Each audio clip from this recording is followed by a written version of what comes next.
Hey, everybody, welcome to the session. Here we are. It's another Monday night, and we're chatting with a bunch of craft beer people today. Actually, we have two guests today. Number one, we have a brewery, Transplants Brewing. But before that, I wanted to get on Jared Veldbeer, who is a former NFL football player. I don't know why I said NFL football player. That's like, whatever it happened. It could have been like a former NFL trainer or something. Like former NFL. Yeah. Former sports manager. Guy. Yeah. Here's the sportsman. He's a former NFLer, turned home brewer, turned craft beer lover, turned podcaster. So, Jared, what's going on, man? Welcome to the show. Hey, thanks for having me on. I appreciate it. Yeah, no worries. Before we get to everything, the podcast is called the Jared Veldbeer Podcast, which is a very clever play on your last name. I like that. Yeah. It was almost like it was set up for it. What rhymes with beer? Well, my last name kind of. So yeah, it works out, man. It got low hanging fruit there. I just had to take it. Well, you know what? The thing I appreciate about it is that you basically just say that in the description of your show. It's like, you see what I did there? Really clever, and I think that makes it okay. Yes, yeah. You can make fun of it before the other people can. That's the major key there. Yes, exactly right. So people built careers off of that. Let me tell you, sitting in this room. Before we get started into the pod, what teams have you played for, man? So I actually started out. I was drafted in 2010 by the Raiders. So I was out there in the Bay Area for 4 years, and then signed with the Cardinals. Played there in Arizona for 4 years, and then a year in Denver, and then I retired and came out of retirement. Played for the Packers for a little bit towards the end of the year in the playoffs 2 years ago. Retired again, and then had another former coach call me in December needing some help, so I played a little bit for the Colts last year as well. Oh wow! Look at you, dude! 3-time out of retirement guy. Yeah, you never say never at this point. So I think so, man. That's like who's the guy that always used to threaten to retirement? Roethlisberger? When he was like, oh, it's my last year. I don't know, man. And then he just keep going and going and going. He's been on like 6 last years, I feel like. Right, exactly right. I guess that's sort of, I don't know, you get the hunger for it, or you don't want to leave it. Or how is that retiring and then coming back? Is it harder? Yeah, I feel like it's way better, because in my head, I was done. It was great. I was at home, spending time with my family, brewing a lot of beer, just doing the things that I like to do. And I enjoy working out. So I just kept doing kind of the same stuff that I had been doing.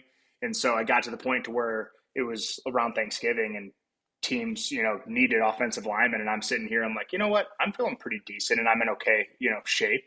See if anyone needs some help. So teams need offensive linemen. I think that's, I don't really think of professional teams just hurting for people, but apparently, hurting, maybe that's a little bit. No, it's a great way to put it, because you get late in the season and teams are so beat up, they literally are hurt, they're hurting, they're bleeding out, especially on the line position, because it's weird. You call receivers and DBs, quarterbacks, skill players, but you teach somebody how to pass block. Good luck. That is a skill that you have to hone in on, because it's really unnatural. It's not running and catching a ball. It's different.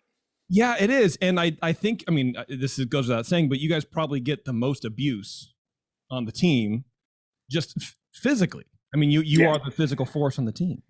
Yeah, definitely. And definitely the most mental abuse as well. You're catching flack.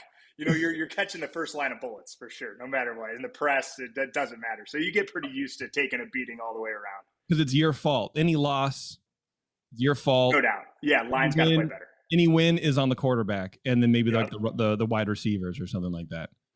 Okay. Yes. All right. Well, look, I get it. I guess I get it. It's you don't really look at it as a skilled having a lot of skill, because you just get in the way, but you're still reading lines, you're still doing all that kind of stuff, probably trash talking everyone in line too before the snap. Yeah, I actually found when coming out of retirement, I was much more apt to trash talk. I never really talked much when during my normal playing career, but then being done, and then all of a sudden having bonus rounds, being back out there when I thought I was never going to play again. I'm like, man, this is great. I'm going to talk some shit. This is extra life, dude. Go. Yeah, hell yeah, dude. Yeah, I'm going to have fun with this. And by the third time, you're just doxing everyone online. It's I don't know. Yeah. Well, so tell me, man, what time did you in your career did you get started in homebrewing? Was it after you retired? It sounds like you were actively homebrewing while you were working. So I was out in Oakland with the Raiders, and I think it was like my second year. We had the O-line gift exchange coming up, and I put a homebrew kit in, and I had my eye on it. I was hoping to walk away with it, and no one else bit on it. So I took it home with me back to Michigan during the off season, started brewing actually in my garage in Michigan. I didn't have the nice basement brewery I have now. It's a different house, but right. But yeah, got started with it. It was a super basic brew kit. Well, I guess it was like your brew bucket kit, brewing from extract, but it had like the kegging, the basic kegging kit as well. That's how I was able to meet the O-line minimum for the gift exchange.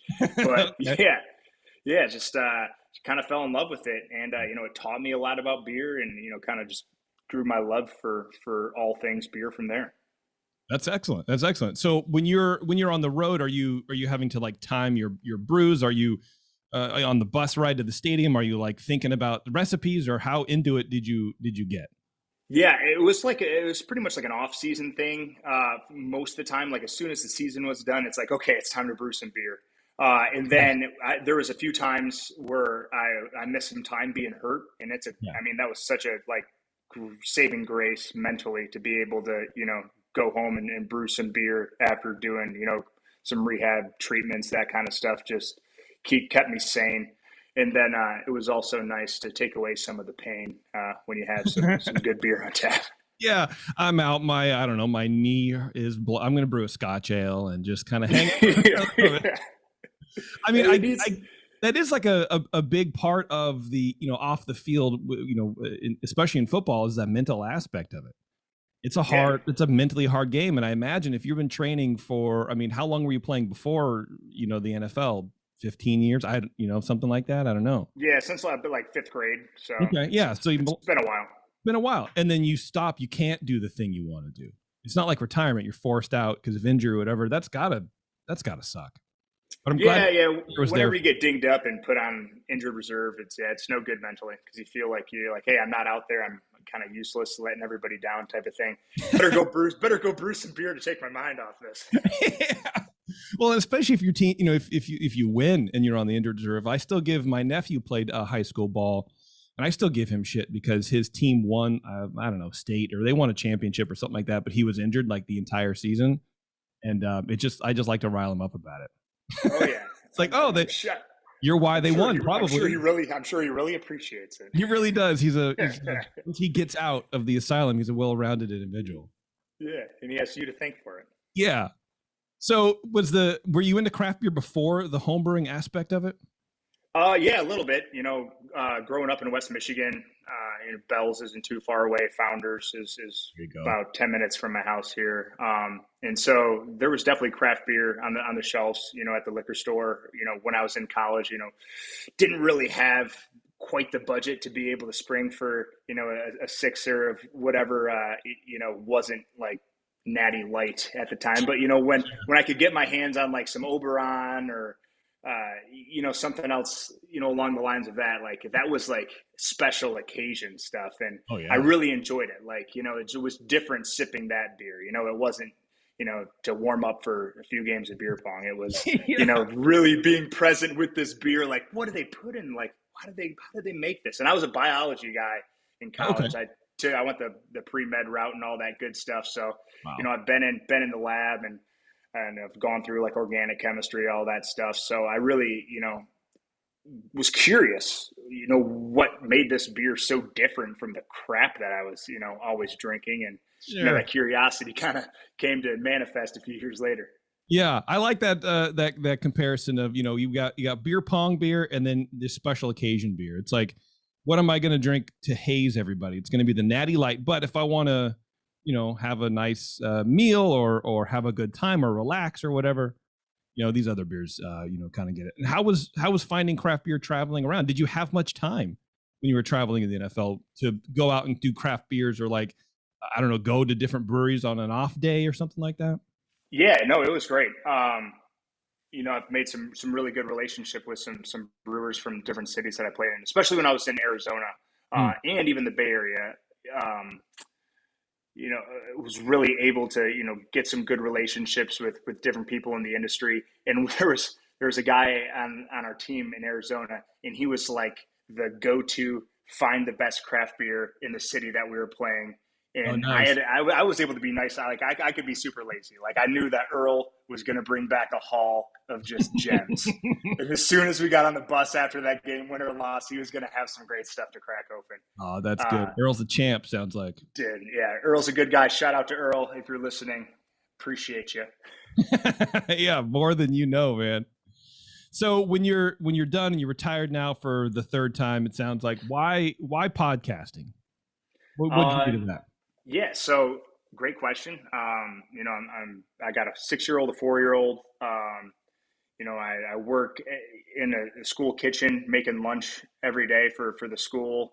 Nice. And just through all, my daily life, it's hard to like talk to anybody about beer. And, I really like beer. I have a love for beer, and there's no one to really talk to about it. And so, I enjoy talking to, people who have really had success in the craft beer world. And then on top of that, talking to people that are doing it at a high level, it's, on some level inspirational for me. Just, it's like, hi, will you do a TED talk for me on my show on how you've been able to make it in the industry where it's, very hard to solidify yourself as, some world-class brewer. So it's really cool. It's, it's an honor being able to talk to those guys. And, some of them send some beer my way that I'm able to crack open and enjoy during that show. And it's just kind of a nice, beer fellowship moment that I don't get anywhere else. So selfishly for me, it's great. It scratches that itch. And then, at the same time, I'm able to, record that conversation and throw it out there. I mean, I feel like it's so easy. If we've gone through one thing during the pandemic, it's like, well, you can pretty much get on front of a screen, talk to anybody, record it, and throw it out there. So it's pretty easy.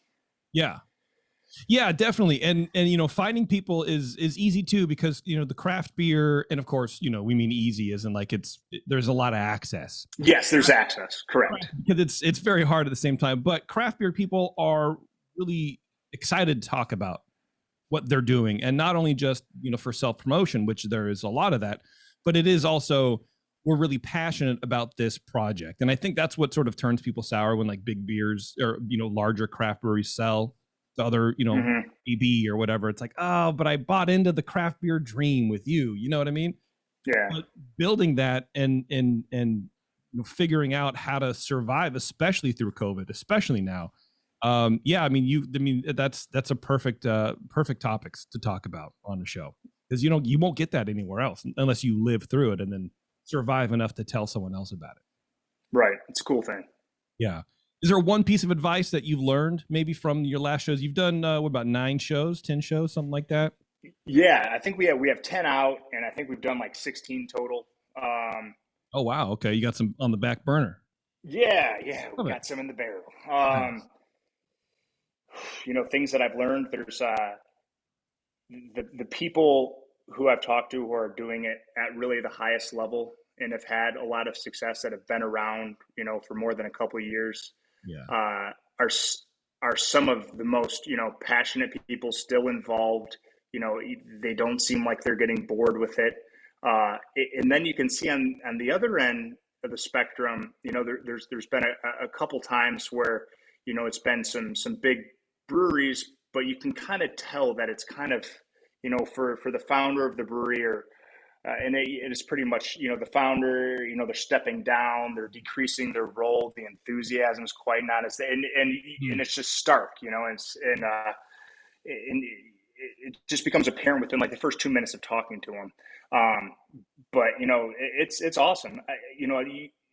It's hard for me not to talk about. I feel like we're talking about hops and lagers. Hops and lagers dominate conversation. Like, yeah, and I want to hear about the hops, and brewers love lagers. Brewers love talking about lagers, because it's like, it's the quest to brew the perfect, gentle, nuanced beer that is, one of the most difficult styles to brew.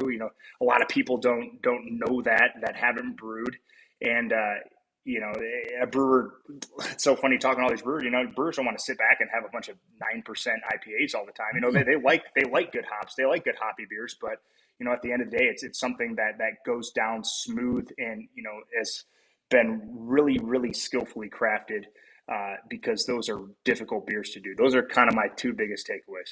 Nice. Yeah, that makes sense, man. That makes sense. Well, that's cool, man. You can get on Apple Podcast, the Jared Veldbeer Podcast. It sounds like you have some more eps coming out, and that'll be good, man. I wish you all the best. Yeah, thank you. Yeah, I appreciate it. Jared, keep homebrewing, man. Don't stop. Looks like you got a great setup back there. You can't afford to stop. You said you have another basement. You have a brewing basement, a true dedicated space. Not many people have it, so use the hell out of it for all of us. Yes. Oh, and as a quick little quip, I just I always laugh because one of my first homebrew shops that I went to, and I still buy from them online, is More Beer. Those guys are great. I know you guys love More Beer. I love More Beer, and I've thought that's a little bit of a spot that we can kind of overlap in our Venn diagram of beer worlds. Absolutely, man. More Beer is the greatest. Absolutely everything you need. Go to morebeer.com today. Right now, they probably have deal of the day. What's the deal of the day at More Beer right now? Probably something good. Man, the best part of one of the best parts about working there when we started the deal of the day is loading that thing up for like the week. It was just fun. I don't know. As a home brewer, you're like, oh, what can I sort of help other people sort of get into? Yeah, it was a good time.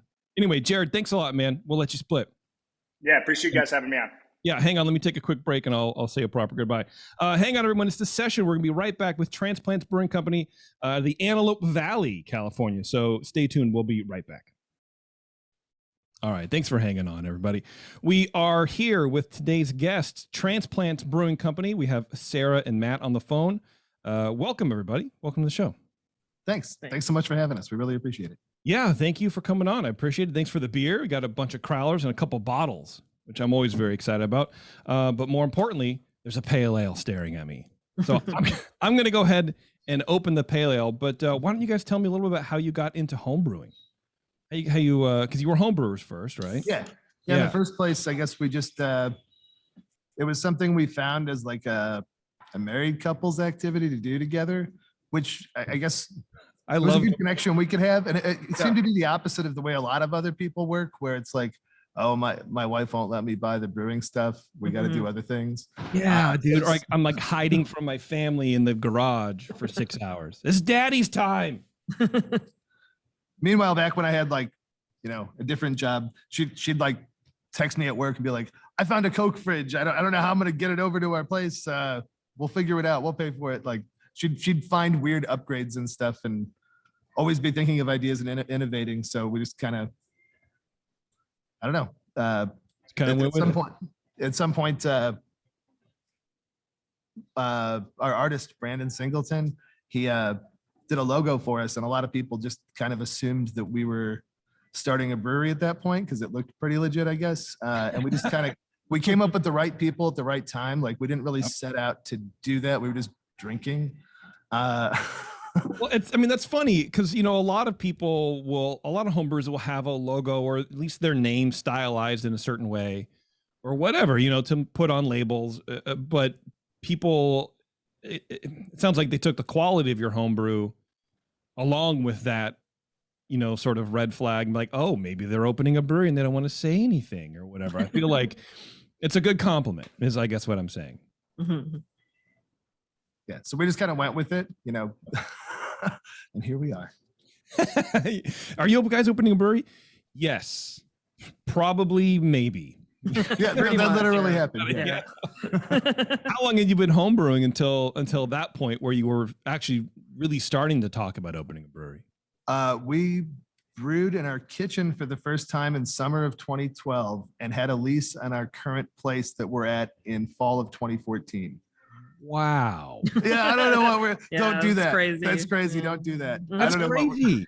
We were brewing every weekend. We did it as much as we could and we were really into it, but that was insane. And I don't know how we got here, but it's been fun. Yeah. Well, yeah, I hope so, but also that's wild that it's been fun. Those are stories that you hear about in like the late 90s where people go, oh yeah, I brewed a few and I'm going to open a brewery. And it's always like, why? That's very dangerous to do. And back then when there weren't a whole lot of breweries, but now there's a ton and you still did it. And obviously it's a success. You're still going, you're expanding, you're doing a whole bunch of cool stuff that I want to get to. And I didn't even really believe it would happen for a while. Sarah and our other business partner, we're half of the ownership here. Okay. And Corey Cordovano and Jim Kazar are other two owners here. And Sarah and Corey really kind of took the lead with like finding a place and figuring out how all the things were going to happen. I didn't believe it for the longest time. And I'm like, wow, we're actually okay. It was pretty scary. I can imagine. I mean, especially because you're probably going, keys. What, I need an alarm code. Like, what is happening right now? We haven't even been brewing that long. That's got to throw you. So how long until you were actually open? What was that time frame like? It took us like a year and a half. So it was like January of 2016 that we finally got open. So it's been almost 6 years now. Wow. Okay. And you guys are in Palmdale, California. Yes. Which is right outside Lancaster. We have a couple friends in Lancaster. Actually, Bravery is going to be on the show next week. Oh, great. Yeah, that's kind of neat. They helped us get open in the first place. So. Excellent. Nice. Yeah, that's very cool. I like that spot. How is the Antelope Valley as far as craft beer scene? I mean, I know there's a couple breweries now. Are people still sort of, broadening their horizons as far as beer, or is it like a hardened beer culture that just is now finally getting some breweries to support it? Does that make sense? No, I think everyone's interested in beer up here. We kind of draw outside the lines a little bit. So we're always trying to offer people something different. Like we're always trying to do what everyone isn't doing. So I feel like when people are looking for something new, that's always something we want to be able to answer. So that's good. I like that. I like that very much. What kind of system do you guys have? What size system you run in? It's a 10-barrel system. We have 6 10-barrel fermenters and 2 brights. Okay. Very good. That's a reasonable size. Yeah. That's a reasonable size. Were you concerned that maybe it was too big? I mean, that would be my concern opening a brewery, having gone from stovetop to brewing platform going, this is a lot of beer. How did you figure out that was the right size for you? Or was that? I mean, we got as much as we could afford. I mean, realistically, though. Okay, so there wasn't really, like, in my mind, I go, there's math involved. There's a calculation, but it sounds like you just were like, the checkbook says this, and we can do this now. We did as big as we could. I mean, we knew the numbers in doing like 3 or even 7 wasn't enough to kind of make it work, but we figured with 10 we can make it work. But now we're at the point where we're kind of crunched, where we need to up things. So figure it out, solve some problems. Yeah. So another interesting that's happened too, we just started doing live concerts here 6 months ago. So we both still help out with stuff, but we've actually been able to step away and have someone else lead our brew house. So Anthony Valadares is now our head brewer, and that's kind of an interesting story because when we first got the space next door, which we were originally using for an event space, we hired him to clean the floors, and he always found extra stuff to do or a better way to do things. And we clicked to the point where he wanted to learn everything, and he did. And now he knows how. He learned from the bottom up here and brews all the beer, and it's delicious. Wow. Yeah. So I noticed that you have an event space, because along with all the beer you sent and the cool stickers, and which we'll get to all that, there's a flyer with past shows that you guys have had. You had Agent Orange play at your brewery. Yeah, it's nuts. I saw them back in 2001 or something like that, and it was just the raddest show. You had the Loonies, for God's sakes. That was just recently, I think, right? Or is that Friday. That's Friday. Yeah. So things escalated quickly with that. We've always wanted to do the live music thing. I met the artist that did our logo because he was originally doing posters for my band. So we've always wanted to do music stuff. But I don't know, there's a gap of places to do live music between like LA and Vegas or Fresno or whatever. And anyone around here, all it is like cover bands and stuff like that. And, you know, we've got these original crazy beers. We've got this original crazy artwork here, and we need some original crazy music. We can't just have cover bands here. So I pissed some people off with that one because it's like, no, we're just not doing it. And someone wants to put a cover in their set. That's great. But that's fine. Yeah, absolutely. Well, I mean, how do you go from like Agent Orange to Loonies? I mean, I feel like that's such a broad flavor spectrum, right? I mean, you can sort of apply it to beer, but I guess, I mean, what am I trying to say? How do you know what the locals are going to be into, or do you care? You just for those some of the shows, like we have a booking manager that's helping us out here. Okay. Lucky Punch Productions. His name is Thyme Contreras. And both of those shows, Agent Orange and Loonies, he brought here. He's the expert on like old school punk and hip hop, and has been doing the stuff around here for a while. So just to be able to partner with someone and help uplift the music scene around here, or just, you know, be the place that cares and really, you know, wants to make things better. Like it's been great to connect and be able to work on these things together. And I mean, you had Reagan Youth on a Tuesday, like what the fuck, dude? This is like my entire like teenage years, just, you know, sort of rolled into a brewery space. Well, and there's a few that just got announced too, like next year, Get Dead and Seshi's coming, and Rattlescence and Lewicidal. I think that's all that's out there so far. God, what a weird. That's on the punk front. Yeah. But again, it's sort of a weird, you know, assemblage of styles. But I guess for a true music venue, you have to be. You're not just. It's rare that you're going to find like we're just a punk club, or we're just a metal club, or we're just a hip hop club. You gotta be everything to everybody on that front. You can't really be everything to everybody on the beer front necessarily, but you can try real hard. You know what I mean? There's not that many places that you can just go, I'm focused on one thing only. In both cases, you got to have something for everyone. I mean, we can't just have the same show like every night of the week, because that crowd's going to be burnt out, and we're not going to have the same drinkers in here all the time. Yeah. So for us, though, I mean, the kind of music that we've brought that we really enjoy, it's, I don't know, stoner rock, space rock. To that end, we actually brought stoner, which is like half of Caius, like Alan Johannes from Queens of the Stone Age and 11. He was here. Spirit in the Room was great. This past week, Mike Dillon and Punkadelic was here. Shiner's coming.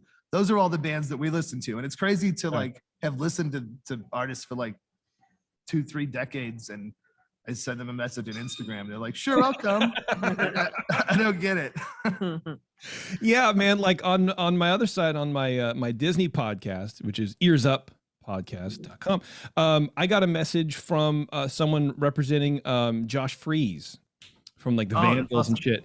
And apparently his dad was one of the longtime band leaders at the Disneyland band, and he's like a big Disneyland head. So I'm trying to book him, and I had the same experience. I was telling this lady, I was like, I don't really know what to do with myself right now, because I just want to talk to him about music, but I don't think anybody else is going to care.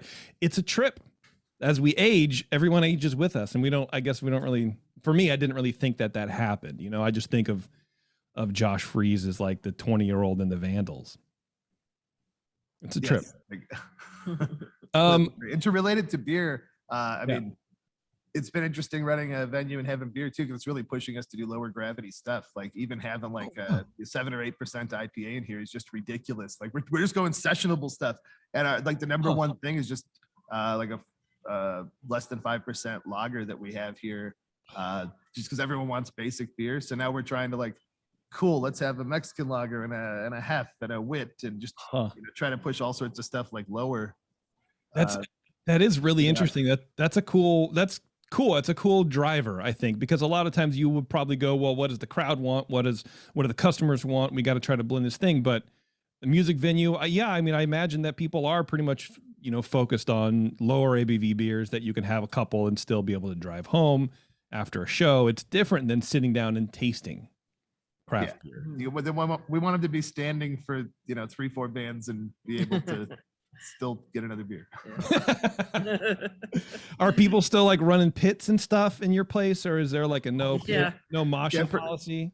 Well, for Agent Orange and Casualties, it's ridiculous. I mean, it's been a really cool like culture where everyone watches out for each other. Yeah. There's even been like, we're all ages, so it's like people bring their kids in the mosh pit. And we try to make it so people can't climb up the stairs and dive off the stage. So I guess that keeps, you know, the young, the old, or the out of shape off of, which shouldn't be diving, but anyone else just climbs up the front. And it's like, at a certain point, I give up. I mean, someone was saying online, like, I think everyone at the casualty show jumped off the stage. And I'm like, yeah, probably. I don't even know what to do. They caught him though. They caught him. It was fine. Lemmings just keep going over, man. Just see him fly off.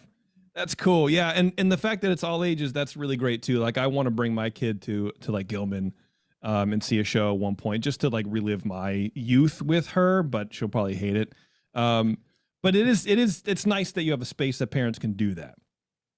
Yeah. Absolutely. Anyway, I don't know. I like this pale ale, man. Tell me about Patches, a pale ale, please.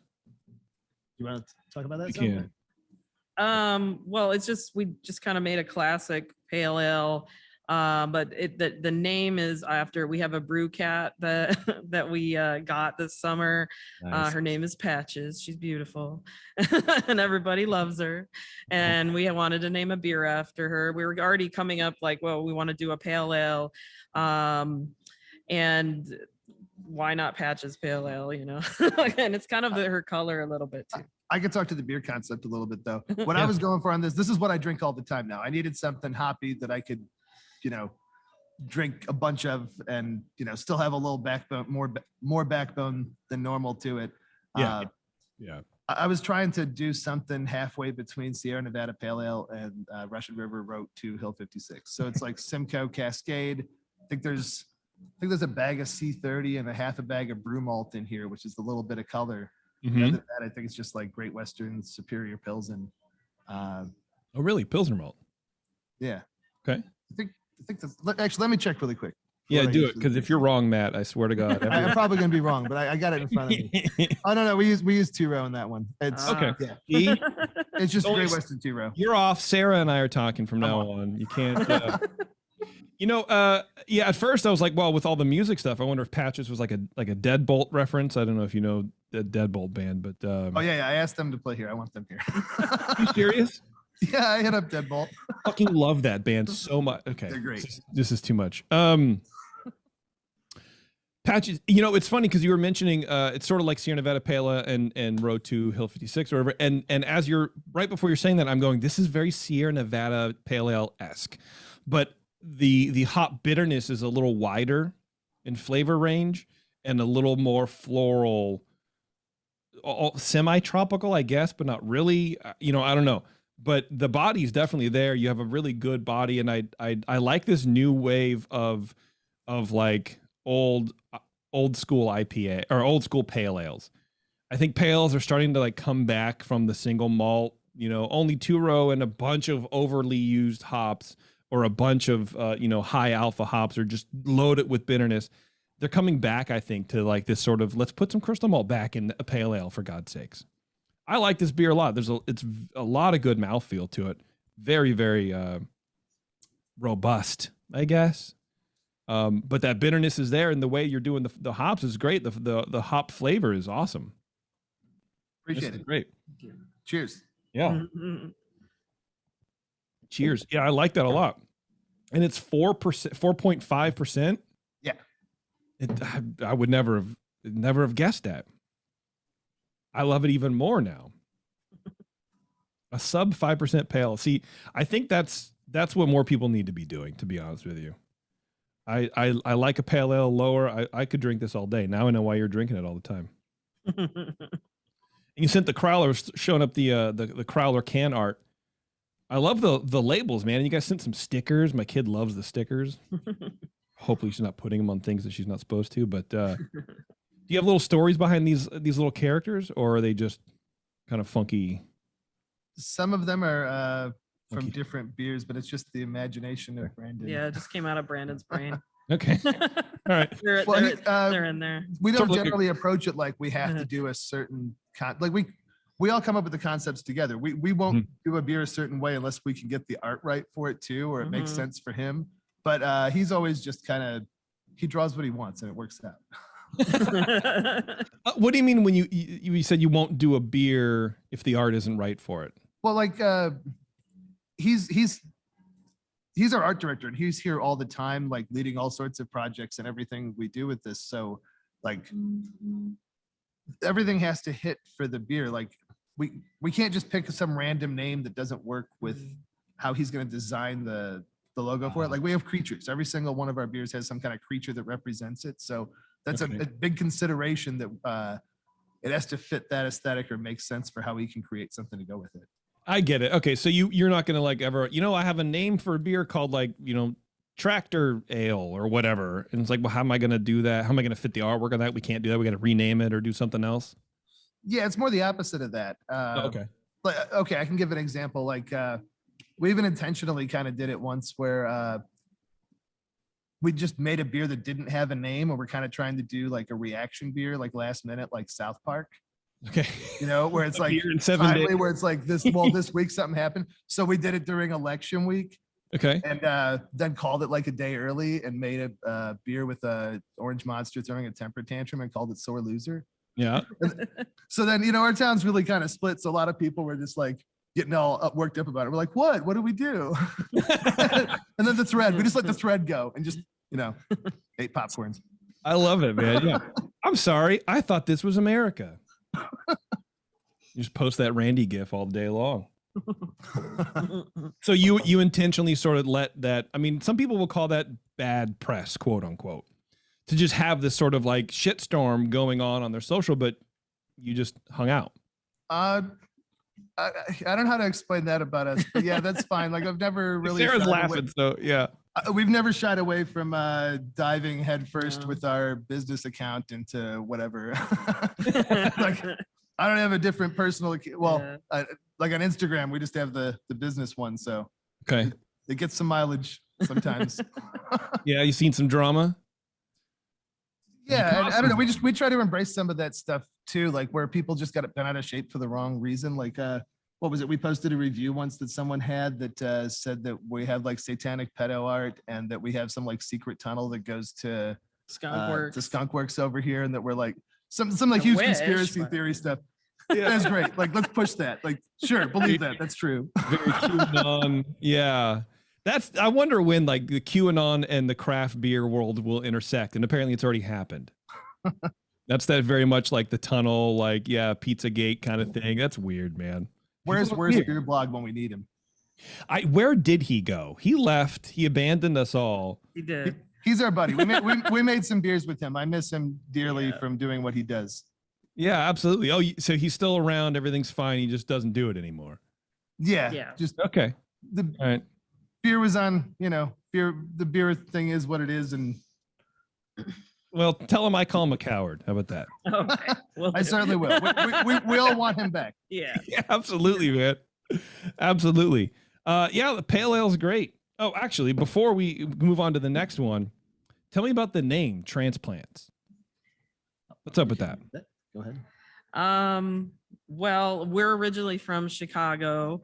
So we're Transplants, and so as our other business partners are from New York. So there's that aspect of it. And then there's also the character who we call Elvis. It's like cutting his brain open. So he's doing a brain transplant. And then also plants, because hops, all that. I don't know if I explained that right. So it's got a few meanings. Did you just come up with it and figure out what else to add to it, or is it really that? Basically, like we came up with the name and then told Brandon that we wanted something really cool. Like I don't know if we maybe gave him a few like this and that, but he just kind of came out, and there it was. Oh yeah, that's perfect. So. That's good that you're able to hook up with someone who can kind of get your sense of humor. Mm-hmm. Yeah, I feel like it's hard to find in just any space really, but the people who do, man, the artwork that comes out of that, especially the collab between art and beer is very I don't say volatile, but it's very conducive. It's very charged. It's very I don't know what it is. It's I don't want to say poetic because I think that's stupid, but it's also I don't know. It's neat. I mean, look at this. What does this say? It's blue raspberry hard seltzer unrooted. That's just a rad ass label, and I don't know that you could get that, separate from being in a craft beer space. Does that make sense? Have you seen what I'm saying? Yeah, well, it's to relate it to the music thing. It's kind of like, you see a cool album cover and it draws you in. But the way Brandon's always put it, he's like, I can sell the first beer, but then you got to sell the rest of them. Yeah, it's true. You have to sell a second one. Absolutely. Yeah. All right, the next crowler I popped open is the blue raspberry hard seltzer, 5.5%, and it is blue. Index blue. Tell me about the hard seltzer. How's hard seltzer going for you guys? Really good. We try to, with the exception of probably that one, since there's no such thing as a blue raspberry. We try to use natural stuff in them, and we don't use like just like some clear flavoring like a lot of places use. We try to have it be from a real thing. So like me and a friend helped me out juicing a bunch of Meyer lemons this morning, and we're going to use that. A friend gave me a bunch of guavas, going to use that. Pomegranates, just spent all this time processing it and putting it in seltzers. So it makes it more of like it's almost more like a soda almost, with juices in it and stuff. So I tried a lot of different seltzers, and I feel like ours is a little bit more what people are looking for.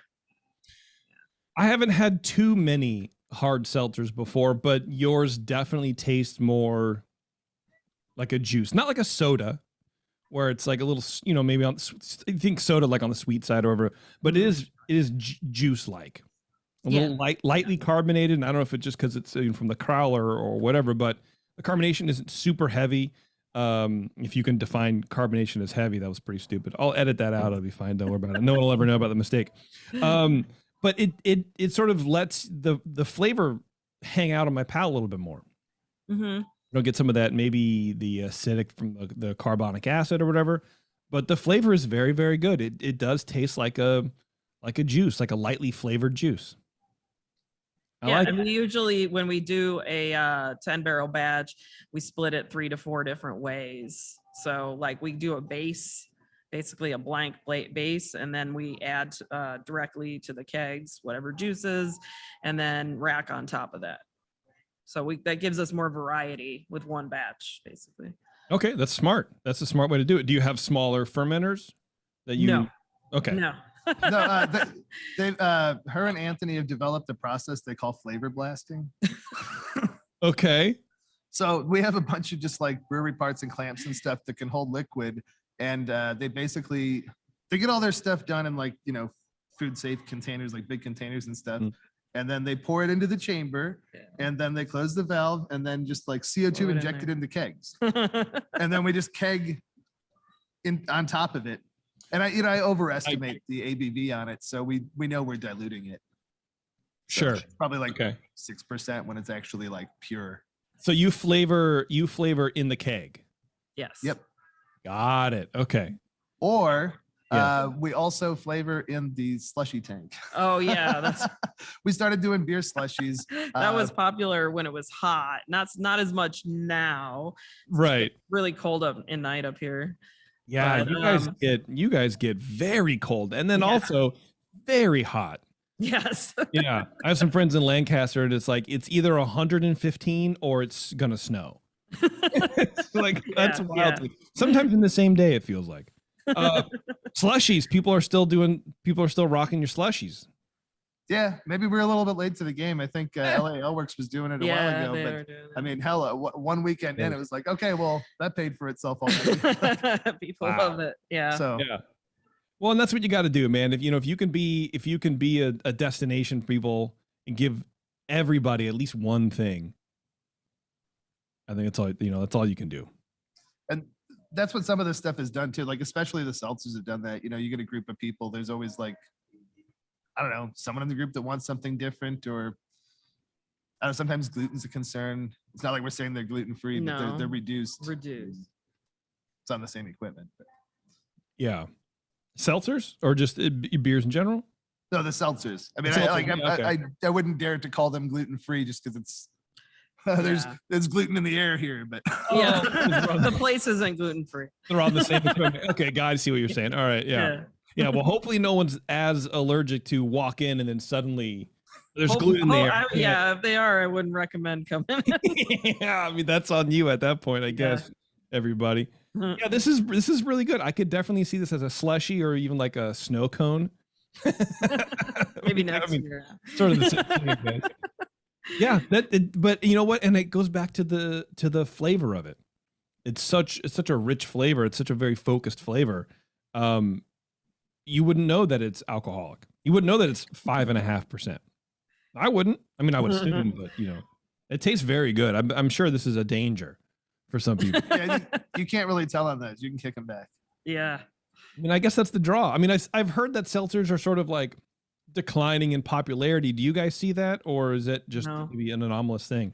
It's probably a little less popular as the weather cools a little bit. People maybe go towards more of the pale ales and IPAs and stuff, but we can't even keep up with it in the summer. It's still very steady though. Okay. So you're processing a ton of fruit. I have, especially lately. People have been like, I have all this stuff, and I'm like, oh, okay, thank you. Yeah, we have we have like friends and neighbors and stuff like that offer us their yards of fruit, which is a really cool thing. So anyone that's offering us fruit, we'll figure it out. Yeah, absolutely. Okay, let me take another break. I want to get a bunch more beers in here. I want to talk a little bit about your Indiegogo campaign. I was looking at that. I think that was a really cool thing you guys did. And then a little bit about some of the drama that's been surrounding you guys a little bit, especially with COVID and all that kind of fun stuff. The good informational stuff that everyone loves talking about, the lighthearted, lighthearted nonsense.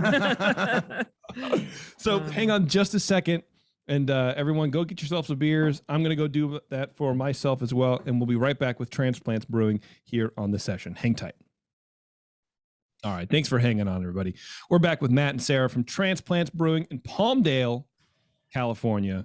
And I have 3 crowlers in front of me, and I'm going to drink them all to the end. No, I'm kidding. We got an IPA, we got another IPA, and then we have a sweet potato ale. And I'm looking forward to, honestly, each and every one of them. What should I start with first? Should I start with out of those 3, start with the sweet potato. The sweet potato? Really? Okay. It's called the Ocarina of Thyme, but it's Ocarina of Thyme.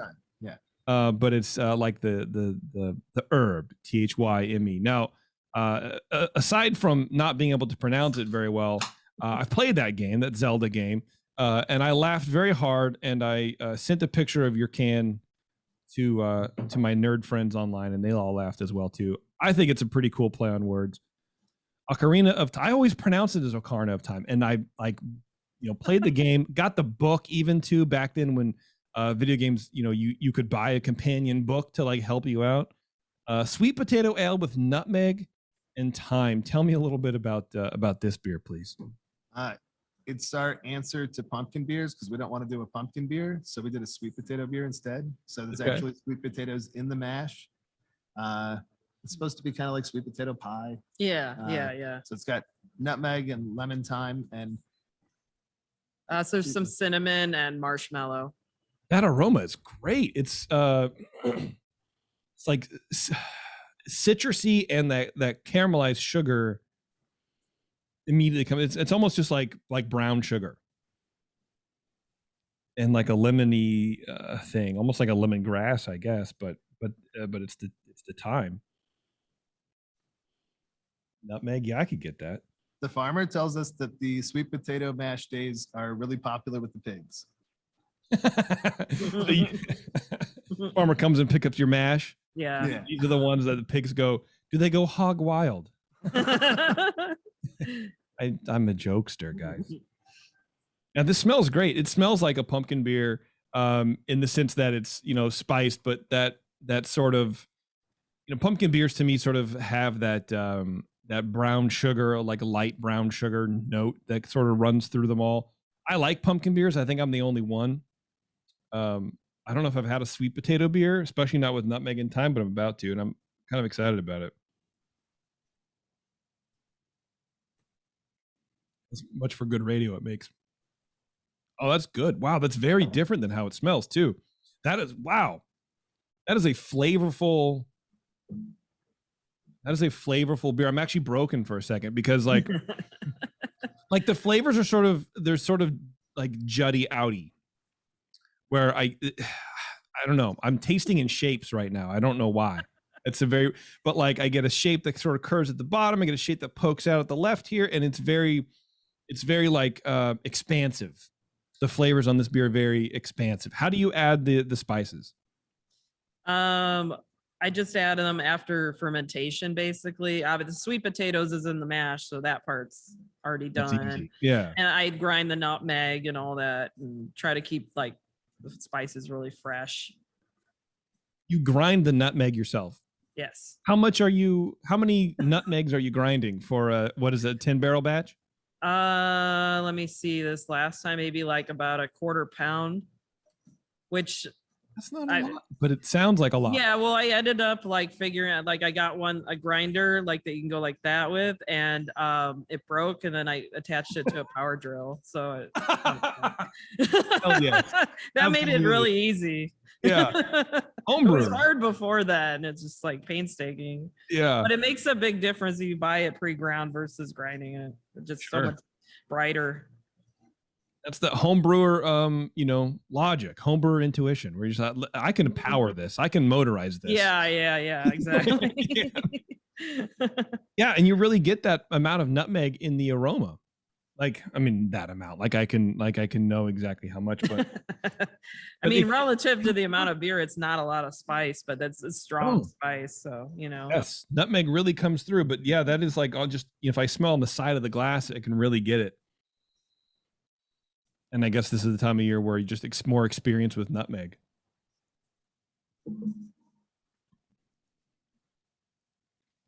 Yeah, I like this beer a lot. It's very different than a pumpkin ale. It does share a lot of the aromatics, like I said, but the flavor's not there. It's very much lighter than a pumpkin beer would be. There is like a lemony citrus thing happening, but I don't know if it's because you said lemon time. And then I go, well, it must be this thing. Do you treat your water at all for a beer like this? No. Just same water all the time? Yeah. I mean, it's filtered, but other than that, I mean, it's like. Yeah, I just didn't know, like with all that starch from the sweet potato, and you have the spices. I didn't know if you would soften it or harden it or whatever to maybe overcompensate for a thing, because not that it needs it, but I didn't know if you built it that way or anything. We didn't do anything different. We used just standard water from here. Yeah. Have you done this beer before? Mm-hmm. Yeah, okay. I think that's the second batch from this year that we sent you. Oh wow. Okay, so you've done pretty well. Nice. Okay. Is this the first year you've done it though? No. This is I think the third or fourth year we've done it. It's a really strong seasonal for us. Like people come and ask me look forward to it. Really? Cool. Cook with it at all? Imagine you could do some good stuff with this. I'm sure you could. Like I haven't, but yeah, that would be really good for a lot of different dishes, I would imagine. It's interesting. She actually cooks the potatoes using our old homebrew setup. So we don't really use those old like kettles anymore. So she does it the day before and then just leaves it sit till the next day, and then we just put it in buckets and throw it in while we're stirring. Well, it sounds like Sarah does everything. It sounds like she does all the ingredient additions. She does I add the weird stuff. You add the weird. Are you the weird stuff person? Is that your? Yeah. That's what I do. Well, her magic ability is to know just the right amount. She's one of those chefs that's like, well, how much you put in? That much. I mean, I write it down with the brewing, but like I might next time just be like, nah, I'm gonna put more in, whatever. Just change it. Well, and, whenever we're trying out wild new things like this too, we always do it on a big batch like this. So she's always able to kind of dial it in and figure it out. Just if it's the first time out, we'll go a little bit lighter on the flavors because you can always add more. You can't take it away. Yeah. Right. Yes. Which is a very big homebrewing lesson. Like one of the first things you learn as a homebrewer, I think, when you start going off script, and doing your own recipes, like I let's back off on this a little bit. All right. Well, look, I like that beer. I think that's great. It is a very good answer and a very good alternative to pumpkin beers. So if you guys are in the area and you don't like pumpkin beers, but you still want a seasonal, stop in and catch yourself a crowler. Are you guys packaging besides crowlers? You have like cans and bottles and stuff like that? I mean, I have 2 bottles in the fridge, but we do 500 milliliter bottles. Okay. Of all your offering? Select ones. It's okay. Not all of them, but the ones we've done before, or yeah. So you don't like can your pale ale for distribution regionally or anything like that? No, and actually with the venue, things have distros kind of like on a request basis right now because we can't really keep up with beer anyhow. So nice. I need to be able to make more beer so we can sustain that too. But right now it's kind of like sell more beer here, which works anyhow because the more beer we can sell here, the better we do. Yeah, absolutely. All right, well, let's talk about what everyone talks about on the show, because I make them, is COVID. You guys were pretty well established. We've talked to some breweries who opened like a month before COVID hit, and they made it. And the established breweries definitely had a hard time as well. But the crunch that you guys, I would imagine, fell into was all of the lockdown restrictions. Yes, especially LA County. You guys went head to head with LA County. Can you talk to me a little bit about what prompted that? Well, basically, the county was treating restaurants differently than breweries. And it's just not fair that if there's a behavior that's unsafe, let's treat that and have it be the same across the board. Seems the crux of it came down to the fact that our kitchen's outside with the food truck and not inside with us, and somehow disadvantaging 2 businesses is better. So the first thing they were doing, they let restaurants be outside for service and we could only be to go. And they had that going for a while. In the past, before all this, there was other stuff that happened where like our brewery in the city of Lancaster were not exactly good. Okay.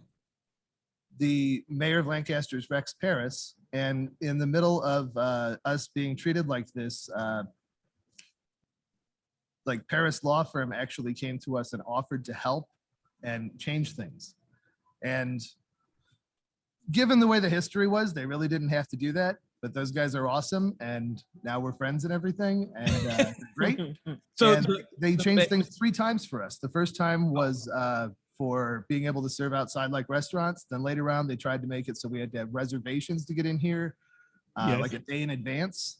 They got that changed in like a week. And then this last spring, if you wanted to have a beer here, it had to be outside in the parking lot with food from a food truck, but you could go get the same beer that I made over at Yard House down the street inside with no restrictions. So it's like, this doesn't make any sense. So then they got changed in a week too. Wow.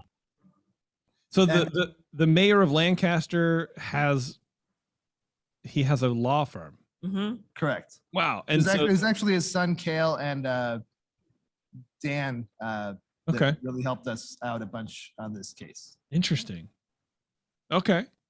That's pretty cool. How come you guys were at odds with the city of Lancaster? Because it's a different city and somehow like run by the same governing body? But there's always been a little bit of thing between Palmdale and Lancaster. But I guess the way that got set off is there was the notion of a restriction of single-serve bottles in liquor stores in Lancaster in the name of stopping homelessness. And that didn't make any sense because it's not like homeless people are going to buy craft beer. That's just not our target demo. Right. That ended up all getting itself resolved. But then there was just some back and forth on, events and stuff over the years. But now it's weird. It's kind of on the other side of things because throughout all this, like the LA Brewers Guild publicly denounced our lawsuit and tried to take credit for the things that our lawyers accomplished through meetings that they had.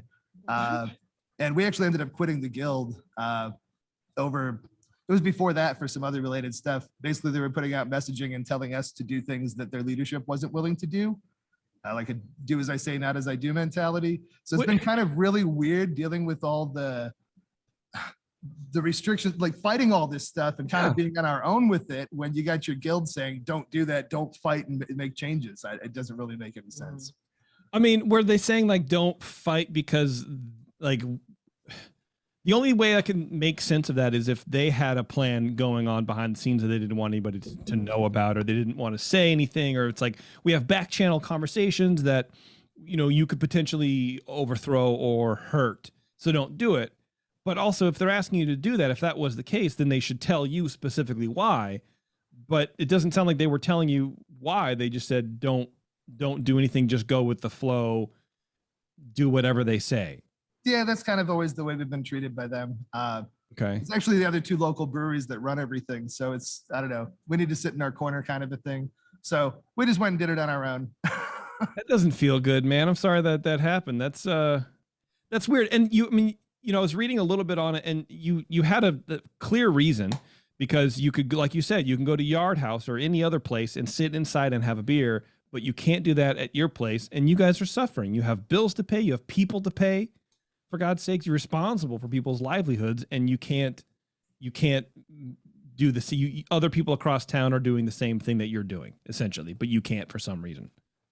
Was it an oversight? I mean, I think why would they exclude breweries? So breweries without kitchens couldn't serve because you had to have food. It's having the distinguishing factor is having like a letter grade for yourself.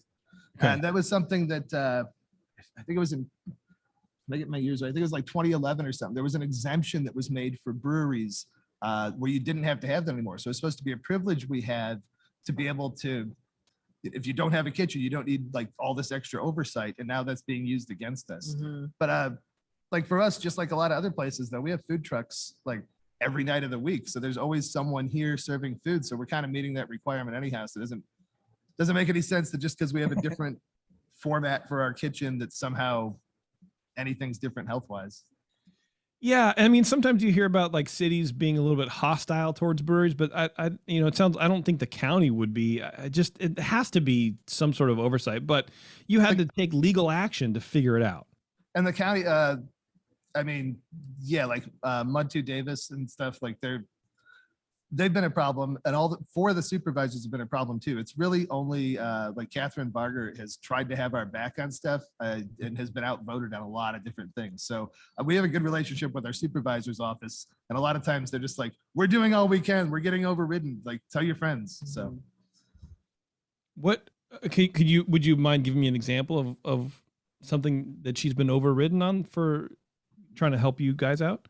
For any of the things that the lawyers got changed, they didn't want that in the first place. Same stuff. Okay, got it. So I mean, anytime something happens, yeah, I mean, we've got good relationships, and that was kind of the case that was being made, that somehow we're ruining relationships. And it's like, no, I still talk to those people. They agree with me.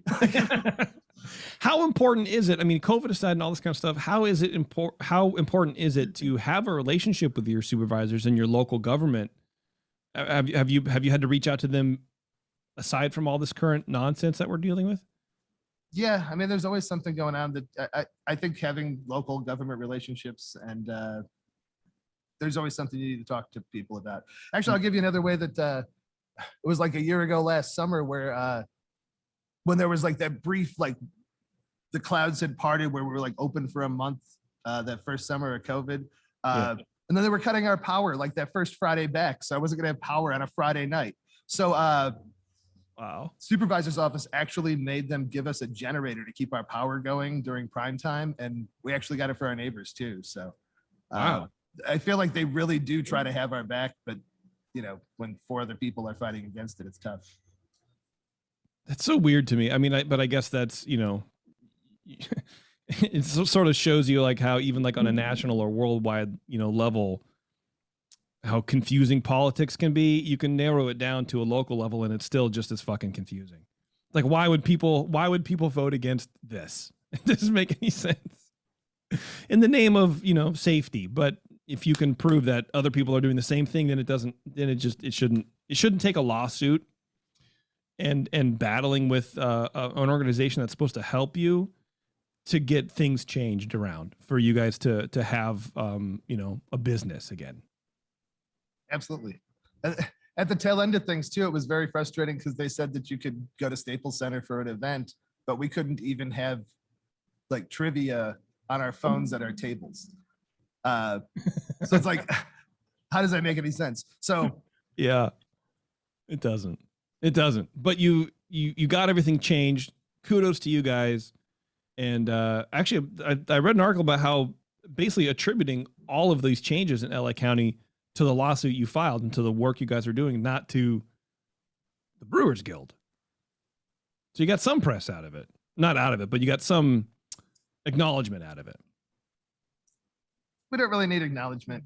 I'm not looking for that. We just want to keep doing what we're doing and be treated fairly. I would need all the praise. I would hire a billboard. I would go in and just drop coasters at every place. That's what I would do, but I'm very petty like that. But I'm glad you guys got back up and running. Other than that, other than the drama, how have you guys been dealing with the pandemic as far as business losses, or are you seeing an increase in your community coming out and sort of an outpouring of community outreach to support the business and to keep you guys around? How's that been for you? Everyone really wants to get out and have something to do. Mhm. Yeah. Right when things were able to open back up is when we started the venue. So it kind of has all happened at once with that, where I feel the downward trend in beer right now. I feel like it's not as exciting as it was for people with beer fests and everything as it was 10 years ago. Okay. So I think it's been good for us to try to differentiate ourselves with the events in the midst of that, because as us being able to do concerts makes us different as a brewery as much as us having brewery makes us different than any other venue. Yep. So I don't know how everyone else is handling it exactly. I think you have to find a way to make yourself different to kind of stand out now, or just not be like everyone else. I guess this is what we're doing then. Well, I mean, it sounds like differentiate. it sounds like that's what you guys started doing in the first place, even pre-pandemic, is trying to differentiate and stand out and not doing what other people are doing, and it's paying off. I mean, other places that we've talked to are, they have a different spin on their beers, or they're producing more beers different ways to help people, go, oh, this is a new beer, I'm going to buy this and support the brewery, or I'm going to do that and support the brewery. It's very much a community thing. I like having the venue too. It's basically another business that is open, is absolutely people want to be a part of. Was that in planning before the pandemic, before the shutdown and everything? Yeah, I think like 1 month into the pandemic is when we had our stage finally finished. So that was just great. So it was going. At what point were you like, oh shit, this is not going to be good? When like the lockdowns happen, like how does that moment happen? You keep on thinking, well, next month is going to be different, and then it isn't for forever. Yeah. Remember that? Do you guys remember? Here's another South Park reference. Remember when we thought everything would be good in a month? I think about that like once a month. I think about that. Like, man, there was a time when everyone was like, this will be fine. Let's not worry about it. We tried to like find a use for our space though. There's one of our friends, Ruth, who works with like ACLU and Dolores Huerta Foundation. She does a lot of charity work around here. She's the kind of person that goes out into like finds where homeless people live out in the middle of nowhere and tries to bring them resources. So we actually kind of used our space here as storage for a lot of the things that she had, and just tried to be able to be a distribution point, or use our space for good while we couldn't use it for anything else. Yeah, that's good. That's very kind. It's a very kind thing to do. All right, back to beer. I got That's the Ticket IPA, and it says it's 5.5%. Is that correct? Yeah. This is the only IPA I think I would ever drink, except for Celebration. Look how clear that goddamn thing is. Tell me about That's the Ticket, please, while I sip and smell. So mean, I guess the name, first of all, is we were trying to do a tie-in to the event space. So we have a deal, like if you buy advance tickets at the bar, you get like half off that beer. That's cool. I like that. So the stars and the hops in this one, it's Strata and El Dorado. And Okay. on this version, I think we switched it from the first one. We're using, was it the Lallemand West Coast yeast? Mm-hmm. I think it's pretty simple otherwise. Let's see. Don't tell me it's Pilsner malt and then yank that rug out from under me. No, it is this time for sure. It's Pilsen malt. I mean, it's barely any more than that. It's like a half a bag of Vienna, half a bag of Dextra Pils, and some corn sugar. So it's pretty simple. You're adding corn sugar, but it's still not even 6%. Well, it's cheap gravity. Okay, I mean that makes sense because it is very, very light. I mean, it's. I don't know. I'm going to try it again. That's what we're drinking now too. All right. Well, the thing about what gives me pause is I'm trying to figure out how to describe this beer, which has always been my, considering I've been doing this for a living for several years, you'd think I'd be better at it. But the hard part for me is describing IPAs, especially when it's an IPA that's sub, 6%, but it doesn't taste like it.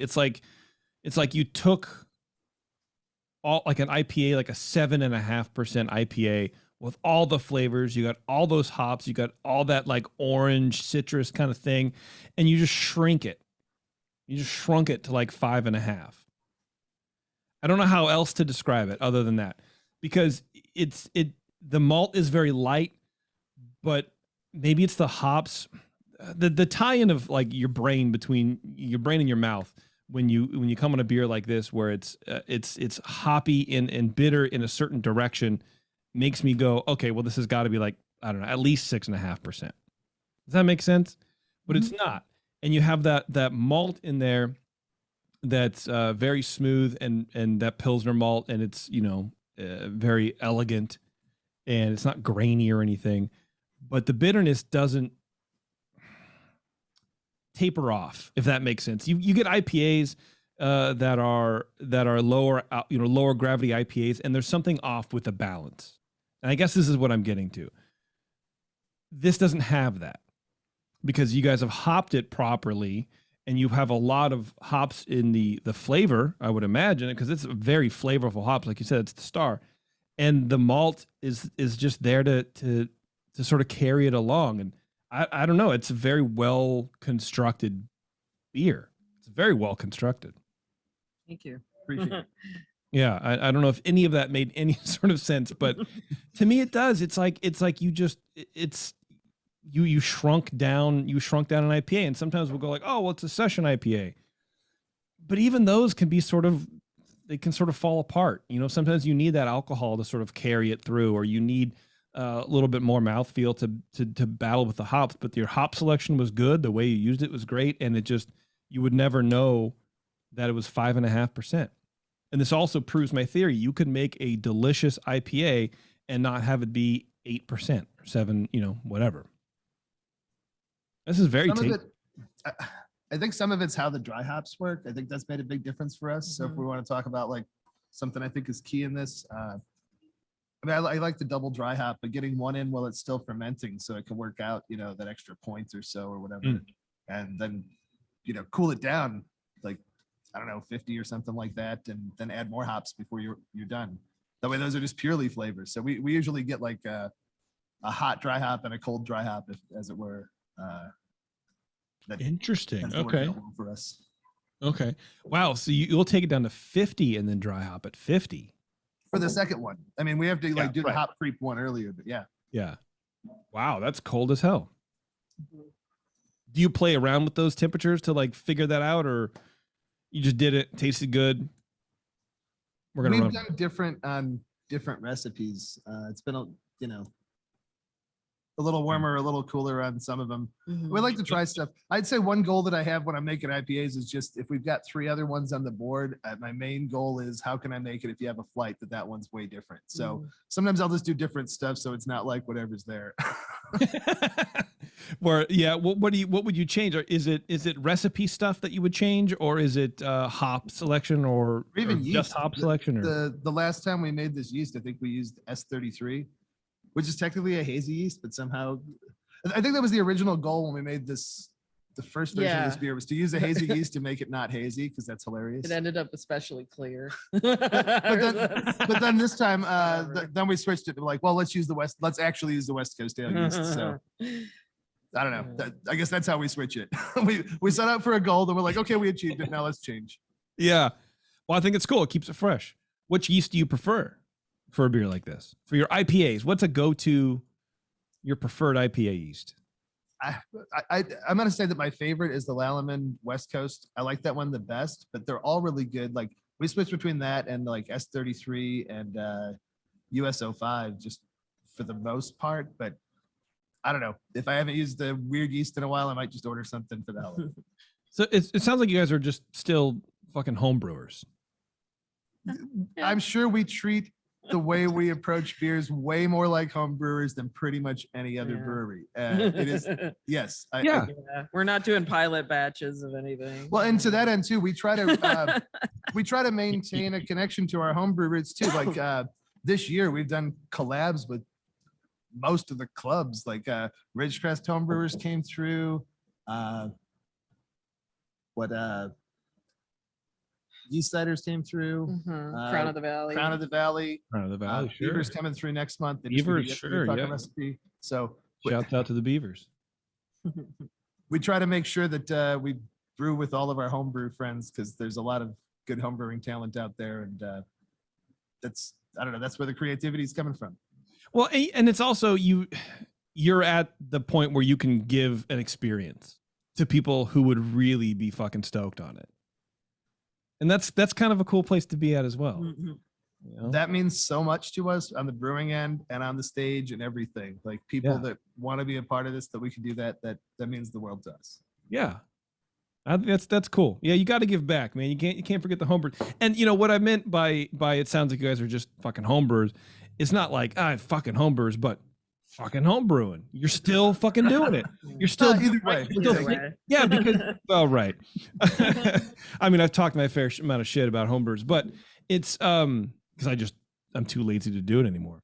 But it is that mentality. I think that sounds like that keeps things fresh for you guys. That keeps it fun in the brew house, especially, and it keeps coming up with stuff like this. When you say, I'm not going to worry about it. And I sort of like asking these questions because as a home brewer who hasn't, I've done like, collabs, but haven't brewed professionally as a career. It would seem like you just want to have fun with it and doing stuff on the fly like that. I'm just going to order this yeast. I haven't used it in a while. Let's see what happens. Let's do this. Let's do that. Keeps it fun. It's not a job. Not a job. It's not as much of a job anymore, I guess. For like, well, the sheet says this, so I got to do I don't know. I got to do the thing. You're like, fuck it. Do something else. Yeah. I like it. Absolutely. That's exactly how we treat it. Yeah, I like it. Do you have a flagship? One beer that rises amongst the others? Yeah, now that you mention it, the very next one that I think's on your list is probably the one that we've brewed the most. That's El Mas Wapo. El Mas Wapo, the IPA with guava. I feel weird saying Wapo and guava. I can't. And this actually started out as a homebrew collab. Our friend Juan Salcido from Beaver, Johnny Hops, he actually came up with this, and it's evolved over the years. We've, there's been tweaks or whatever, you figure things out, but yeah, he's an amazing brewer. He was just here yesterday sharing awesome beer. Man, and there's been some other things, like even our tamarind saison was his idea, and he came up with the idea for with an imperial peach ale called Peaches Be Trippin', and he came up with that name. First of all, awesome name. It hasn't been taken. A tamarind saison. That sounds very wintry. Sounds like a fall kind of a beer. That's turned into a flagship for us too. Really? We got taco trucks here like 3 nights a week, so yeah, it tends to work. Actually, I think that's our brewer's favorite beer right now. Mm-hmm. You don't, I mean, look, I've been doing this show since 2005. And we've had our fair share of saisons, but I don't remember the last saison I've had in recent memory. It feels like you're doing a, and this is what trips me out about craft beer is that, you know, it's super regional and you can have styles that do really well in one part of town or in one brewery and then not in another brewery. And I like the fact that you have a saison that's doing so well that it's basically one of your like flagship beers. People ask for it all the time. It's a saison. Nobody does that anymore. I don't know. That trips me out. I think it's cool. And I think it also shows other breweries that there is space to sort of expand. Just because you have a flagship doesn't mean you can't make a fucking sweet potato beer. Anyway, El Mas Wapo with guava. How are you guys adding the guava to this? And then addendum or side note, whatever. Are you designing the hops around the guava? I know you said it was a homebrew recipe, but how's that interplay? In the very, very first original homebrew recipe, it was guava paste, and it just was unwieldy to do it that way. So we found a guava pulp product that we get. It ends up being in smaller packaging than we'd like, but somehow it costs more to get it in bulk. Someone there's spreadsheet is off, and then so yeah, we end up putting that in, I guess, instead of the second dry hop, because we always do it cooler. The hops definitely go along with it. Sometimes supplies make us turn one way or the other. Like I think Citra was hard to get for a while, so we ended up going more mosaic heavy, and then that just kind of stuck. Like this, I can get Citra now; it's no big deal, but like there's still some in it. But now it's mosaic's kind of the star. It's cool when things work out like that. Well, this version of it, it'll just be a little bit different. We'll see. And then everyone's like, "This is the best version yet." Well, I guess that's how it is now. Yeah. I guess this is it. Do you listen to a lot of customer feedback? Are you one of those breweries where you're like, oh, if you guys like it, we'll just do it this way? I mean, yeah. They tell us by like how much of it they buy. So we want to make That's the best feedback you can get, honestly. Yeah. I guess we listen to our bartenders. Like our bartenders want to be able to answer the questions people are asking. So if they're not able to, or it's not turning out right, we want to be able to fix that. So we're answering the right questions for them. Okay. All right. It's always interesting to find out how many people, because I talked to a brewery, I forget the name. They would have like monthly, meetings with, some customers, or they would go out and actively like talk about it. And I don't hear that too much. But I don't know if it's also, needed to a certain extent. It just depends on whatever works for your, your setup. But it sounds like, I mean, you're changing things up enough to keep people on their toes. So fuck it. You're doing something right. Yeah. I mean, do you know what hops are in this off the top of your head? You don't need to. Yeah. What is it? I think it's Bitterwood Centennial, Summit, Citra, Mosaic, and Atenum. Atenum. I don't know too much about that hop. It sounds kind of new. It's relatively newish. It's Cascade-ish. Okay. All right. Yeah, man, the aroma is great because it has I have to sort of search for the guava. And I'm okay with doing that because like looking deeper for more of the guava, the hops and the guava sort of blend together. Sometimes you can get like, I guess it's more with mangoes really, where you can get sort of like the green mango and then like the really dark mango flavor. I only have experience with guava puree for making cocktail syrups, but it has that sort of darker fruit flavor. And then some of the hops that I'm getting have some earthiness, and it sort of those blend well with the lighter side of the guava flavors, if that's making any kind of sense at all. So it is sort of this nebulous, ever-changing aromatic. I think it's pretty cool. Yeah, it's a great beer. It's 7.5%. Jiminy Christmas. That's why it's so popular. Well, as I'm sitting here, we have that in the venue space right now. I'm just like, that's That's a problem. That should be in the other room. Do you segment out the beers? Is not everything available in the brewery that's available in the venue space? Oh, yeah, currently we just have a 4-tap kegerator in here. We got approved to put a bar and bathrooms and a spiral staircase and everything in here in July, but engineering's just been a holdup and everyone asking for questions. I think last I heard, someone at the city thought we were building a new building, and it's like, no, it's an existing building. We're putting a room in it. It already gets mail here. So hopefully soon we'll have that there and have more taps.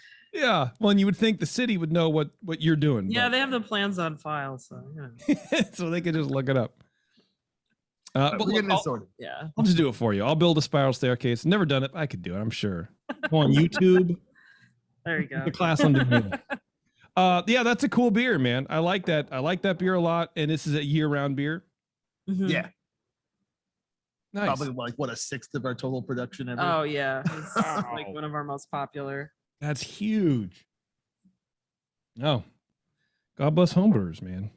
Yeah, that's cool. That's such a cool aroma. I like it a lot.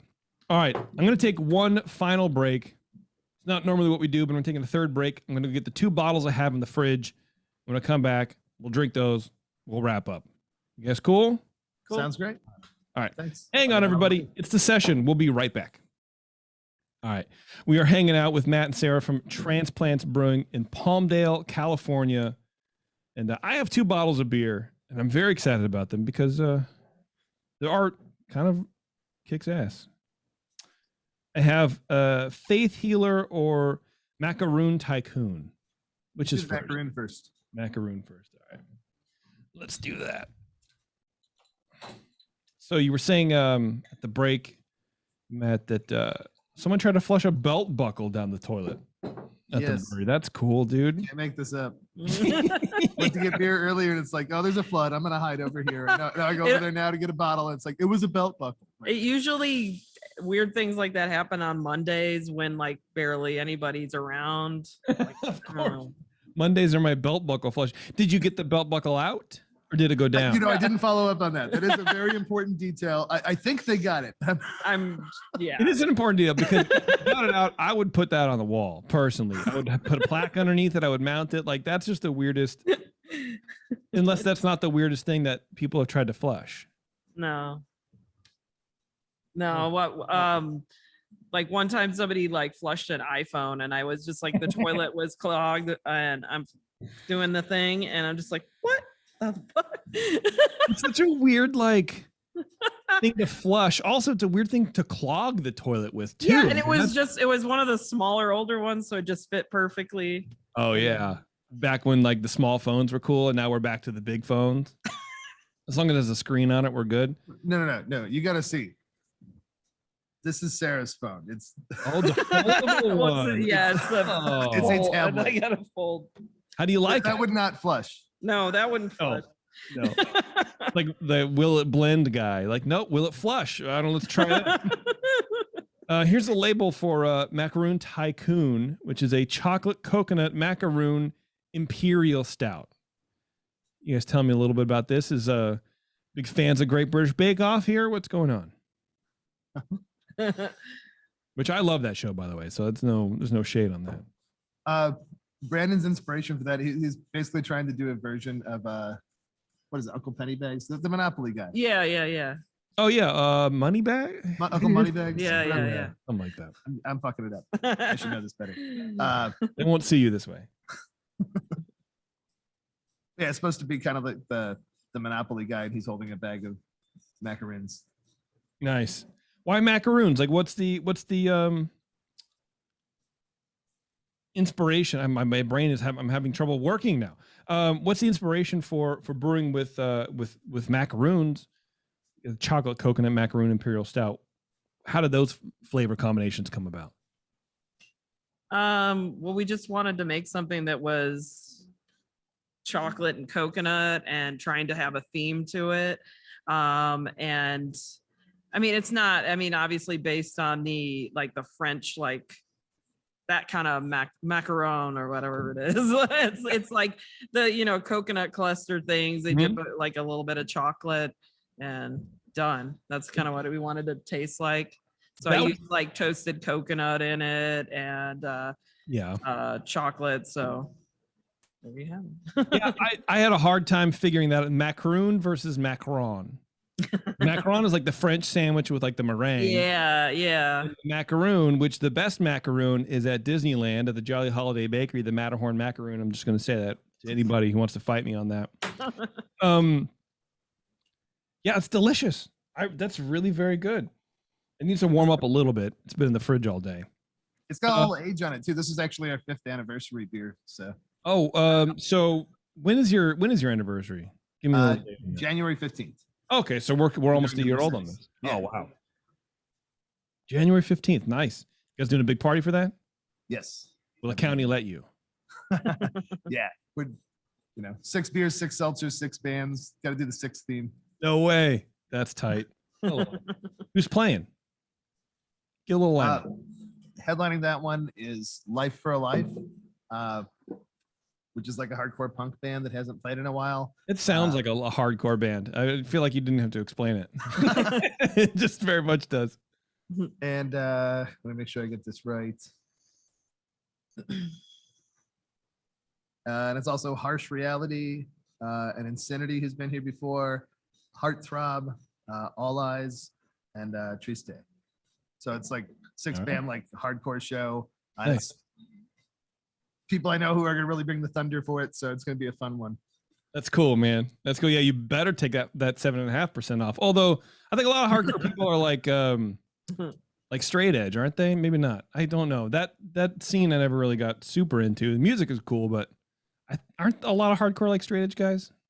Well, I'd say this, like everyone takes their art really seriously. So like all these guys, from what I've seen, everyone's goal is they want to make sure they have a good performance. So everyone's taking it pretty easy until they're off stage. So I mean, and I think everyone's pretty, for the most part, everyone's drinking after that. But okay, I know what you're saying. Fair. That's fair.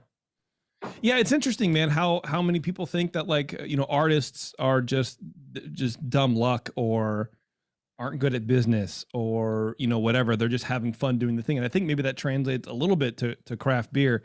My buddy who's in the music industry, he always used to say, everyone thinks that like rappers, for example, they're just writing down rhymes and it's just sort of dumb luck or whatever. But like some of these people are like the smartest business people because they know exactly how to get the best performance out to like push the brand or whatever.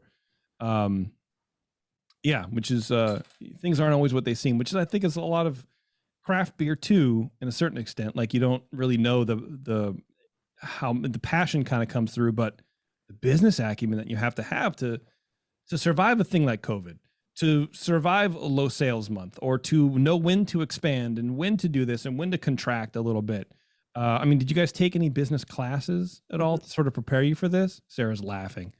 No, I mean, no. In that regard, like our other business partner, Corey, he's our CFO and runs the books here, and he does a fantastic job. So we really appreciate the strength that he brings to the table. I'm much better with the creative and stuff like that, or just, figuring out what the next thing to do is. But being grounded is very important, and having that voice to, bring you back to earth sometimes. Yeah. Math isn't for everyone, dude. I hate it. I don't want to deal with math. I would much rather be on the creative side of things. Absolutely. Well, I've been warming this beer up for a little bit in my glass. And it's very good. It's very, very smooth. How old was this when it went in the bottle? Couple weeks. Did it right out of the tank? So probably like 3 weeks. Okay. Probably a little more than that. Probably 3 or 4 weeks in the tank. I mean, maybe a little bit longer than normal because it's so big. But yeah, was it for a certain time? Like, did you just bottle it and then sell it, or were you aging it in the library, in the cellar for a little bit? Am I making? I hoard things. I mean, that was our anniversary release, but like I have bottles and kegs in the cooler that I just store for days, and like I think I need to go address it now because everything on my our special like barrel age list all just fell off. And it's like, well, let's colder. They're drinking it. let's go see what else I got. I got reserves. I just gotta go in there and sift through and pick some new things. But I try to be a good collector. I think that's cool. Barrel aging some of it though. Oh yeah, that is right. It's got to be ready pretty soon. Then, yeah, huh? So, I guess we better check that. But we have this in barrels. It doesn't have the coconut, so we were going to add the coconut at the end, so it's fresh. But there'll be a barrel aged version of this sometime next year. Yeah, Go look that up. I apologize. You did tell me it was your anniversary beer, and I it slipped my mind. But I don't know, man. I think that's part of the cool part about being a brewer and owning a brewery is to have that cellar, to hoard all that shit. And then you pull it out later. And I don't know, maybe I'm wrong, but I think that sort of speaks to home brewing roots a little bit. I like bringing it back there a little bit. As a home brewer, I used to do that all the time. I still have like my first 8 bottles of beer that I ever brewed for no reason. Because you hoard that kind of shit.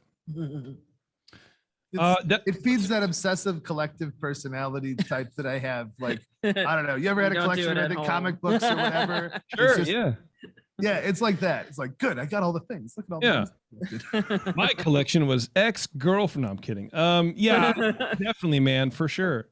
For sure. And then with beer, it's different, man, because like I have that need, but then I also have like a value subset where it's like, am I going to be able to sell this or make money on it or whatever?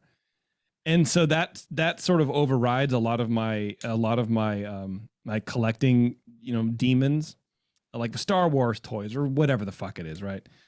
So I tend to like ground myself a little bit on buying dumb shit, but I still have a lot of dumb shit to collect too. So I would much rather prefer collecting beer. Chocolate coconut macaroon imperial stout. Yeah, that's good. That is very smooth. I realized I didn't really describe it too much. Is there a real chocolate in there? Yes. Where do you add that? After fermentation, pretty much anything that's a flavor of any kind, like be it coconut or whatever, it's after. You're doing an after, okay.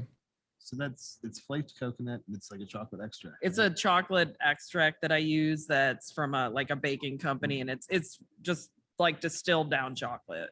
Basically, it's not fake or anything. It's flavor. Actually, I thought of a funny thing about that. We actually asked them once. We're like, hey, do you sell to other breweries? Is this what's in Southern Tier chocolate? And they're like, we can neither confirm nor deny. Like it tastes a lot like it to me. Yeah.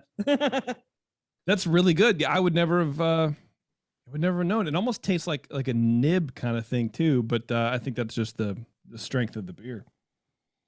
Yeah, and that chocolate aroma is rad. Yeah, that's really good. God, I'd make brownies with this or some shit. That was great. That's awesome. All right, this last the local cupcake shop did that. Remember Nadia's? They made cupcakes with it. Oh, really?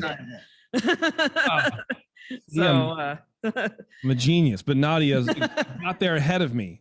Talk to her later. This last one is called Faith Healer, and it's imperial stout aged in Koval whiskey barrels. Let's give a shot of that label. Love it. Very cool. Koval whiskey, is that a local whiskey producer? No, they're out of Chicago. Okay. Since we're Chicago natives, there you go. I reached out to them. They live pretty close to one of our friends in downtown Chicago. And they were really receptive to freighting me some barrels. So we've kept up that relationship as their popularity is grown. So they sell them to me when they might not to somebody else, because we have a kind of there you go. You gotta do it. But yeah. Leverage anything you can. Ooh, wow, that smells awesome. I need to let it just sort of open up a little bit. Tell me a little bit about this beer, Faith Healer. You want to? Just basically trying to do a huge imperial stout. It was kind of Corey's. This is Corey. This is our baby. CFO Corey's idea. He wanted to do this. I guess it was supposed to kind of be our version of Black Tuesday. So kind of just trying to do that. Brewery? Yeah, the brewery, Okay, just like right. a big old like, or also like Bourbon County. So like either Black Tuesday or Bourbon County. But like, not the current versions. well, you can't get Bourbon County anymore because I'm not participating in that. Forget that. We gave them up years ago when everyone else should have too. So we got to make our own. Actually, I think you'd say it's more Bourbon County than Black Tuesday, actually. Yeah, because we have some variants that we do of it too. Like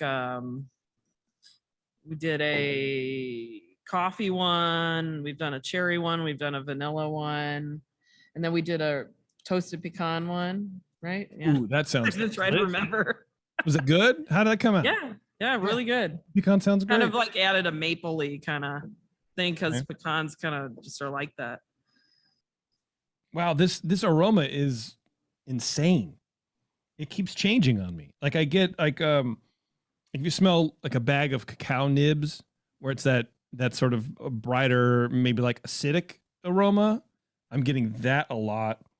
But then it kind of shifts to like straight up like fresh tobacco leather. Not tobacco leather, but tobacco and leather. Like pipe tobacco, like right from the tobacconist, just bam.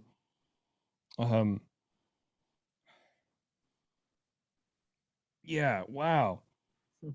That is a trip. A little smoky in the aroma. Coffee, like a very high cacao, high percentage chocolate bar.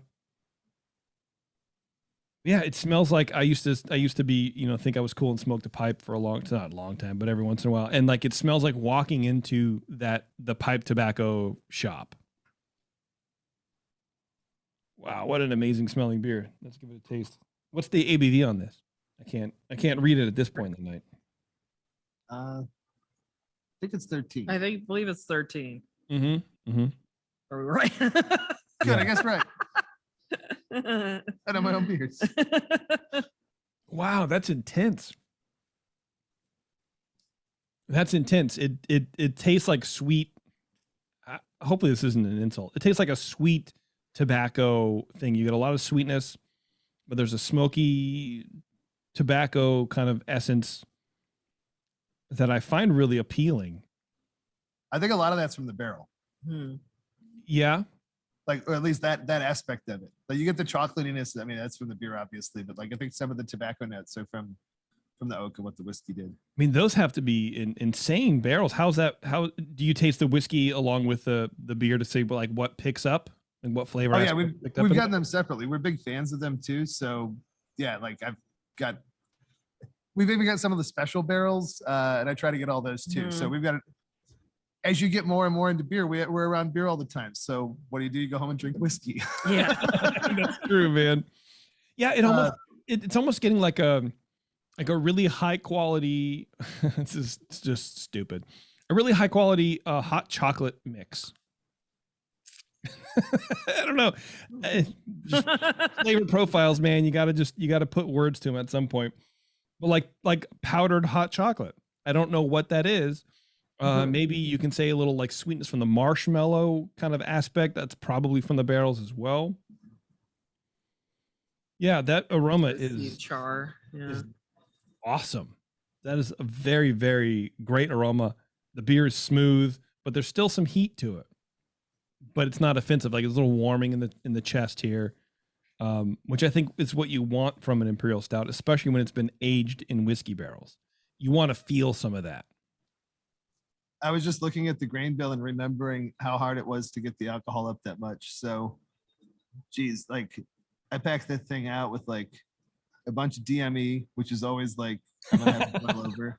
Yeah. And there's some dextrose in there as well, just because I think I was trying to find a way to get points. And there's malt gems, which is what the fuck are malt gems? You're making things up, dude. No, it's great. I think Great Western makes them, but they're like you don't have to mill them. It's like a way to stuff more grain into your mash tun without having. It takes up less space. So there's a bunch of bags of that. Basically, I was trying to pack it out and get that many gravity points. Like malt nuggets. I don't know. We poured in like it's It's almost like the flaked barley. There's flaked barley and flaked oats in here too, and it's kind of like that, but it's not like flakes. It's I don't know. I'll look it up. I don't want to put you on the spot to like shill. It's not something we use all the time. Yeah, I've never heard of it. Not much surprises me anymore because I'm extremely online, but I've never heard that in my entire life. Malt gems. I'll check it out. Yeah, we just used them a few times. Okay. All right. Worked. Sounds like. Yeah. Okay. Well, I guess it's Brees. Brees has them. Yeah. This just it smells like a very high quality chocolate with alcohol. Wow. What a cool you're all across the spectrum. Like your beers have been just very aromatic, very descriptively aromatic. If that makes sense. There's a lot of the essence of the beer in the aromas. It's not just like a one note, like, oh, it's just orange. Very rounded. Yeah, we try to avoid using things that are like that. Like, not to throw them under the bus, but like amaretti stuff always screams that to me, like these one note things that every brewery's got that sample pack. They just like send it to you. Yeah. By the way, I just looked up what malt gems are just to be sure, but it's custom milled Synergy Select Pilsen from Brees that has the majority of the husk removed so you can fit more. Yeah, it kind of look like grape nuts almost. Okay. So they're doing to grain what they did to hops, I guess. Hop pellets. Yeah. Sort of get to, okay. Interesting, man. You gotta love innovation like that. All right, guys. Well, I think we'll let you go, but where can people go to learn more about Transplants Brewing? Transplantsbrewing.com, or on Instagram, it's Transplants Brewing or Transplants Venue. Okay. I love it. Matt, Sarah, thank you very much for your time. I really appreciate it. Thank you for sending all the beers. They were all great. I love them all. And I think I'm actually going to finish Crowler of IPA for the first time in my entire life. Thanks so much for having us. Please come see us and have a beer and see a show sometime. Definitely. Absolutely. I definitely will. All right, everybody. Thanks a lot for tuning in. I really appreciate it. And until next time, we'll see you later.